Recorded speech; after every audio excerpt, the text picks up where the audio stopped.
Hi, இந்த வீடியோவில் என்ன பார்க்க போகிறோன்னா ஆரி ஸ்டூடெண்ட்டுக்கு ஒரு சின்ன டிப்ஸு தான். இப்போ இந்த மாதிரி நம்ம ஆரி பழகுவீங்க இல்லையா, போடும்போது இந்த மாதிரி வாங்கி வச்சுருப்போம். இப்போ இதை போட்டுட்டு நம்ம அப்படியே இந்த இது விட்டுட்டோம் அப்படின்னா இந்த பீட்ஸ் எல்லாம் இப்படி கொட்டி போயிடும். இதை பாருங்கள், இந்த வருதா, இந்த மாதிரி கொட்டி போயிடும் நம்ம தெரியாமல் எடுக்கும்போது.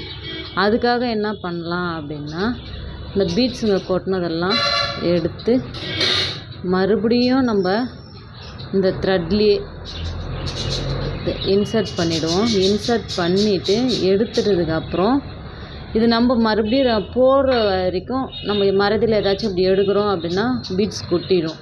அப்போ என்ன பண்ணலான்னா, இந்த பாருங்கள், இந்த லாஸ்ட்டாக இருக்குது இல்லையா, இந்த மணியில் இருந்து இப்படி ரிட்டன் நீடில் எடுத்துகிட்டு இங்கே த்ரெட்டில் இருந்து நம்ம ஆரி போடுறதுக்கு எடுப்போம் இல்லையா, அந்த மாதிரி எடுத்து இந்த மாதிரி வெளியே ரிட்டன் எடுத்துக்க வேண்டியது தான்.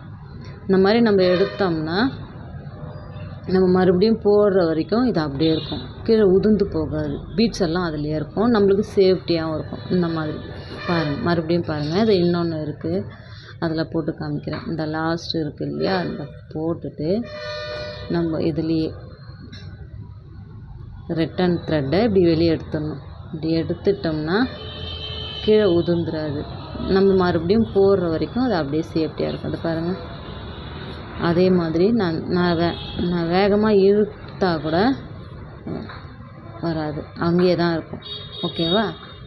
இந்த மாதிரி டிப்ஸ் எல்லாம் உங்களுக்கு யூஸ்ஃபுல்லாக இருக்குது அப்படின்னா எங்கள் வீடியோவை லைக் பண்ணுங்கள், ஷேர் பண்ணுங்கள், கமெண்ட் பண்ணுங்கள். இந்த மாதிரி ஏதாச்சும் டிப்ஸ் வேணும்னாலும் கமெண்ட் பாக்ஸில் கமெண்ட் பண்ணுங்கள். தேங்க்யூ ஃபார் வாட்சிங்.